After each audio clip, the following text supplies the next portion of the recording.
सबैले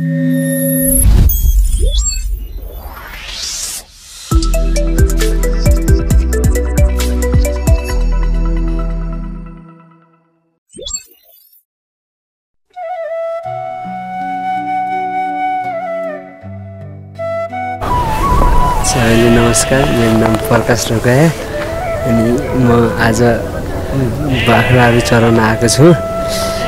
आज बुवा विशेष कामले गर्दा हस्पिटल जानुभएको छ, त्यसैले गर्दा अनि आज म यता बाख्रा चराउन आएको छु। अनि बाख्रा चाहिँ बिहान 10 बजीतिर निकाल्छौँ अनि जसो दिनभरि चराएर अनि बेलुका 6 साढे 6 बजीतिर घरतिर लग्छौँ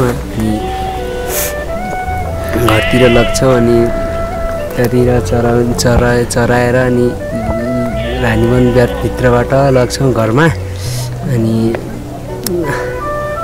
अनि हजुरको कति जति छ पाठा तपाईँको? हाम्रो पाठाहरू चाहिँ अनि लगभग 140 सम्म छ। अनि 140वटा पाठा छ है। अनि हजुरहरूले के अरे वर्षमा बेच्नुहुन्छ कि तपाईँहरू त्यो पाल्ने मात्रै हो? वर्षमा 2-3 बढीमा 5-6वटा मात्रै बेच्छौँ होला, अनि अरू सब पाल्छौँ अनि धेरै जसो बेच्दैनौँ। यो पाल्नुको मेन कारण चाहिँ तपाईँ बेच्नलाई त होला नि होइन?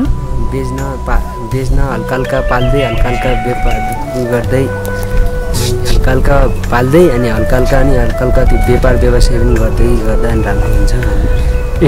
अनि पाठाको उन पनि बेच्नुहुन्छ हजुरहरूले? नै, उन बेच्दैन। त्यस उनबाट बनाएको त्यो लिउ फेरे छ त, लिउ फेरे हुन्छ त त्यो ओछ्याउने, त्यो चाहिँ बेच्छौँ।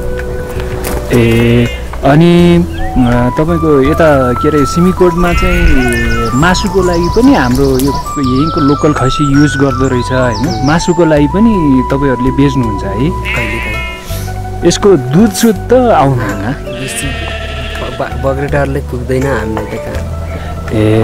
अनि यो सबै अनि आज तपाईँ चराउन आउनु भए रहेछ होइन? अस्ति बुवा हुनुहुन्थ्यो। अनि चराउन चाहिँ तपाईँ आफै आउनुहुन्छ कि प्रायः चाहिँ बुवा आउनुहुन्छ? कहिलेकाहीँ बिदा भएको बेलामा चाहिँ म आउँछु, अनि धेरै जस्तो त बुवै हुनुहुन्छ। अनि के यसबाट फाइदा होला है? फाइदा छ होला है? दुःख हुन्छ भनेर हो। हजुर पढ्दै हुनुहुन्छ आजकल? हल्का अब एसी दिएर आएको। अब तपाईँको इच्छा चाहिँ के छ? फेरि बुवासँग व्यवसायमा लाग्ने छ कि फेरि पढ्ने इच्छा छ? कहिलेकाहीँ बिदा बेला मात्रै सही गान भनेर। बुवाले चाहिँ आज चाहिँ बिरामी हुनु भएर अर्को त्यो जेठुबाहरू बिरामी भएको, त्यही भएर त्यो भेट्नगार जानुभएको थियो, त्यही भएर। अनि यो ग्वालो आउनलाई चाहिँ अलिकति गाह्रै हुँदो रहेछ है? दुःख हुन्छ, हल्का गाह्रै हुन्छ हुनु, हिटै गर्छ।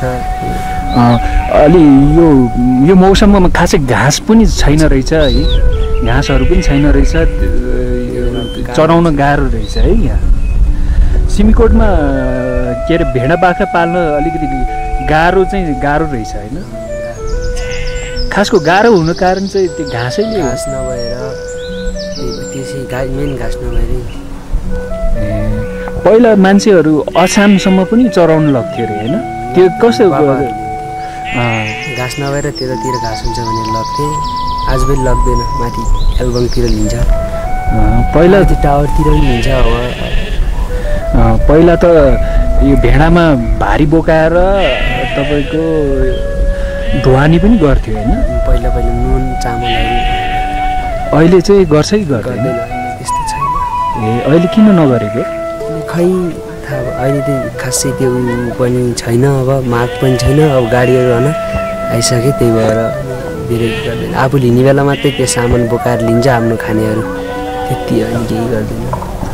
अहिले चाहिँ भेडा बाख्रा चाहिँ तपाईँको विशेष गरी मासुको लागि रहेछ होइन?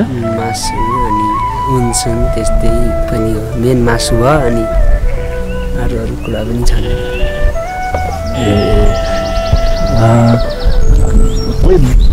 भेडा बाख्रा पालन गर्नु छ भने केही सल्लाह सुझाव दिन चाहनुहुन्छ?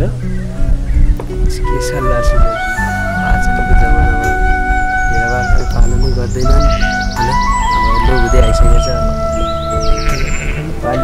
पाल्नेलाई ठिकै छ अब दुःख छ भनेर मात्रै हो तर राम्रो त राम्रै छ अब मरेपछि आफू खान पाइन्छ त्यही भएर ए अनि सिमीकोटमा धेरैको भेडा बाख्रा धेरै चाहिँ छैन रहेछ है 4-5 जना मात्रै छ 4-5 जनाको मात्र रहेछ है पहिला चाहिँ थुप्रो हुन्थ्यो है पहिला त सबकै पाठै गर्थे अछाम्बिन्थे पहिला तपाईँको च्याङ्राहरू पनि पाइन्थ्यो प्योर च्याङ्राहरू पाइन्थ्यो अहिले छैन किन होला खै अब के मन त्यस्तो थाहै छैन खै कसरी हो खै अब 1-2वटा त गाउँमा होला च्याङ्रा अहिले चाहिँ हाम्रोमा छैन